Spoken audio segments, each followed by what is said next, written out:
गांधीनगर क्षेत्र के maple tree colony की महिलाओं ने कॉलोनी में बिजली पानी की समस्या को लेकर मुख्य द्वार बंद करके हंगामा किया और गांधीनगर थाने में कॉलोनी की सोसाइटी और बिल्डर के खिलाफ ज्ञापन सौंपा। कॉलोनी के रहवासी महिलाओं ने आरोप लगाया कि सोसाइटी मेंटेनेंस के नाम पर हर घर से 1000 रुपए महीने तो ले रही है, लेकिन मेंटेनेंस नहीं कर रही। सोसाइटी ने मेंटेनेंस के लिए गए पैसों का दुरुपयोग कर गैर जरूरी चीजों पर खर्च कर दिया और बिजली बिल नहीं भरा, जिसकी वजह से कॉलोनी की बिजली कट गई है। बिजली कटने की वजह से मोटर पंप नहीं चल पा रहे हैं, जिससे लोगों के यहाँ पानी की समस्या भी गहरा गई है। रहवासियों का बिल्डर पर भी आरोप है कि बिल्डर ने फ्लैट बेचते समय ही 75,000 रुपए प्रति फ्लैट मेंटेनेंस के नाम पर लिए थे, लेकिन अभी तक कॉलोनी की सोसाइटी के हैंडओवर नहीं किया, साथ ही मेंटेनेंस भी नहीं किया। इसलिए सोसाइटी को अलग से प्रति फ्लैट 1000 रुपए महीने देने पड़ रहे हैं, लेकिन सोसाइटी भी बिल्डर से मिल गई है और रहवासियों के पैसे का दुरुपयोग बिल्डर के बिल भरने में कर रही है, न कि कॉलोनी के जरूरी बिल भरने में। इन सब को लेकर कॉलोनी की महिलाओं ने गांधीनगर थाने में पहुंचकर ज्ञापन सौंपकर बिल्डर और सोसाइटी से भुगतान करवाने और समस्या का समाधान करवाने की मांग की है। झाड़ू पोछा अभी होना शुरू है। इनको जब पैसे चाहिए होते हैं पीने तक का पानी तभी हमारी हमेशा लाइट और पानी दोनों छोटे बच्चे हैं जिनके घरों में 4 साल यही नहीं बताते हम क्यों बंद कर रहे हैं, किस लिए कर रहे हैं। नहीं, बस लाइट पानी बंद कर दिया। क्यों? हम क्या पैसे देंगे तो हम उसका हिसाब नहीं लेंगे? हमें हिसाब चाहिए उसका। जो हमने 75,000 बिल्डर को दिए उसका क्या हिसाब है? ये गर्मी का मौसम है, आरओ में पानी डायरेक्ट ऊपर टैंकी से भरता है। अभी पानी पीने के लिए नहीं है घरों में। छोटे छोटे बच्चे हैं, कैसे सर्वाइव करेंगे अगर आपने पानी बंद कर रखा है तो? जी, आपका नाम? मैं जयंत कुमार कनौजिया। जी, आपकी मेपल ट्री का जो मामला आया है, क्या है वो मामला? हाँ, वास्तव में देखा जाए तो ये जो मैपल ट्री का जो इशू है, जहाँ की बिजली पानी आए दिन मतलब काट दी जाती है, रहवासियों को इसकी कोई जानकारी भी नहीं दी जाती है। इसका मुख्य मुद्दा असल में क्या है कि ये कॉलोनी 2010 में चालू हुई और 2014 से लोगों ने यहाँ पर रहना चालू किया। 2015-16 तक तो बिल्डर इसको बहुत अच्छे से, जब तक उसका फ्लैट्स बिक रहे थे तब तक काफ़ी अच्छा वो किया। और फिर एक जो मुख्य बिल्डर है यहाँ पर अरविंद अग्रवाल, उन्होंने अनमोल कंस्ट्रक्शन को अपना ये प्रोजेक्ट हैंडओवर कर दिया और अभी भी वो कैंपस हमारा पूरी तरीके से निर्माणाधीन है। इसके बावजूद भी 2018 में एक यहाँ बिल्डर का एक मतलब जो कर्मचारी है उसका अध्यक्ष बनाते हुए 2018 में यहाँ पर एक कोऑपरेटिव सोसाइटी निर्माण कर दिया। और चूंकि वो बिल्डर का व्यक्ति है, 2018 से लेके अभी तक उस सोसाइटी को बिल्डर ने कैंपस को हैंड ओवर नहीं किया है, ऐसा सोसाइटी के लोगों का कहना है। जब सोसाइटी के लोगों से बात होती है तो सोसाइटी ये कहती है कि बिल्डर हमें हैंड ओवर नहीं कर रहा है। बिल्डर से जब कभी बात जो अभी कुछ सालों पहले हुई थी तब ये उसका आया था कि आपकी सोसाइटी ये हैंड ओवर नहीं कर रही है। इस तरीके का आपस में उन दोनों का खेल कुछ इस तरीके से चल रहा है।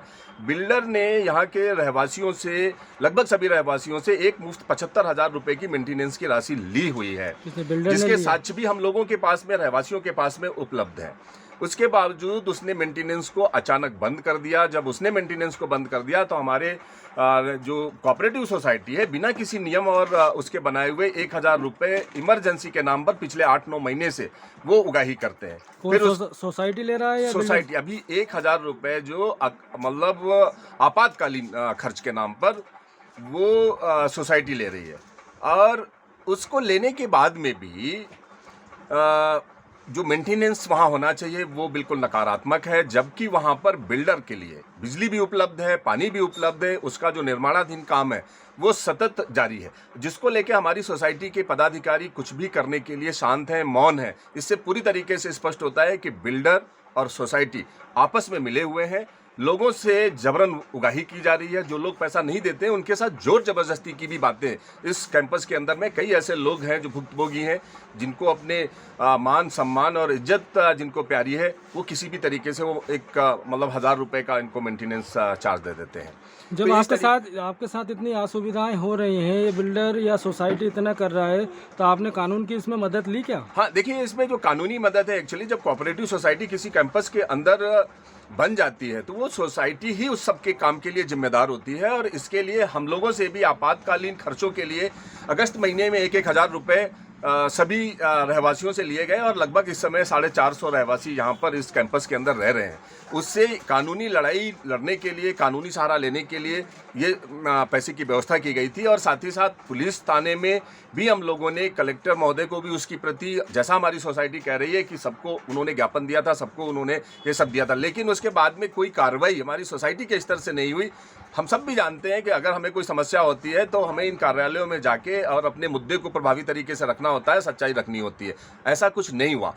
ऐसा अगर कुछ होता तो कार्रवाई, मेरा ऐसा मानना है, प्रशासन जरूर इस पर कार्रवाई करता। कम से कम जो बिल्डर का अभी भी काम निर्माणाधीन है वहां पर, उसको अगर रोक दिया जाता तो शायद इस समस्या का समाधान हम लोगों को आसानी से मिल सकता। आपकी जो कॉलोनी है मेपल ट्री, वो कितने मंजिला बिल्डिंगें बनी हुई हैं? देखिए, ये 6 मंजिला बिल्डिंग है और यहाँ पर जो अभी तक मेरे पास में जो जानकारी है 618 फ्लैट्स यहाँ पर हैं और उनमें से अभी कुछ 1-2 बिल्डिंग ऐसी भी हैं, मतलब ये कहें करीब 70-80 फ्लैट्स ऐसे हैं जो पूरी तरीके से निर्माण नहीं हो पाए हैं, जिनका निर्माण कार्य वहाँ पर चल रहा है। और ये पहली मेरी कॉलोनी है कि जब बिल्डर ने यहाँ पर सोसाइटी तो बना दी और उसके काम अभी भी पूरे नहीं हुए हैं। हमें तो ये भी समझ में बड़ा मुश्किल हो रहा है कि जब तक काम पूरा नहीं हो गया तब तक की सोसाइटी को बनाने का औचित्य क्या था, क्योंकि जब तक कार्य निर्माणाधीन रहता है, जो नियम है, सरकार के भी नियम है, तब तक जो मेंटेनेंस का काम है वो किसी भी कैंपस के अंदर बिल्डर के ही द्वारा उठाया जाता है, क्योंकि संसाधनों का सबसे ज़्यादा उपयोग भी बिल्डर ही करता है। और आज भी हमारे यहाँ भी स्थिति है, बिजली का सबसे ज़्यादा उपयोग बिल्डर के द्वारा किया जा रहा है, पानी का सबसे ज़्यादा उपयोग बिल्डर के द्वारा किया जा रहा है। वहाँ जो निर्मित सड़कें हैं उन सब का उपयोग भी बिल्डर के द्वारा, उसका मटेरियल आ रहा है, उसके मजदूर वहाँ पे रहते हैं, मजदूर उसकी गंदगी भी करते हैं। इस तरीके की चीज़ें, बड़ी अव्यवस्थाएं रहवासियों के साथ में है। और आपने देखा होगा कि अभी जो यहाँ इस कैंपस की महिलाएं जो निकल के सड़क पे आई और थाने तक पहुंची, ये उनका आक्रोश है, ये एक दिन का नहीं है, ये पिछले 4-5 सालों का उनका आक्रोश है कि जब मर्जी आए तब लाइट काट दो, जब मर्जी आए तब आप पानी काट दो, क्योंकि इसमें सबसे ज़्यादा जो असुविधा होती है वो महिलाओं को ही होती है और बच्चों को होती है, और ख़ासतौर से वो बड़े बुजुर्ग। अब लिफ्ट चालू नहीं है, कोई 6 माले पे रहता है और अगर कोई बीमार पड़ जाए ऐसी स्थिति में तो उसके लिए कौन जिम्मेदार होगा। तो ऐसी जो परिस्थितियां जो निर्मित हैं, 18 से लेके अभी तक हमारी सोसाइटी ने भी कोई नियम कायदे कानून नहीं बनाए, ना बिल्डर पर कोई सार्थक कार्रवाई बिल्डर के ऊपर नहीं की गई। तो बिल्डर के खिलाफ कहीं आपने विभागीय कार्रवाई की मांग की है कहीं? देखिए, ये आम, मैंने कहा ना, ये उत्तरदायित्व हमारी सोसाइटी का है। सबसे पहले जब सोसाइटी भी कुछ नहीं कर रही है तब हम लोग और हमारे घरों की जो महिलाएं हैं वो सड़क पे उतर के आई, दोनों के खिलाफ, बिल्डर के भी खिलाफ और सोसाइटी के खिलाफ।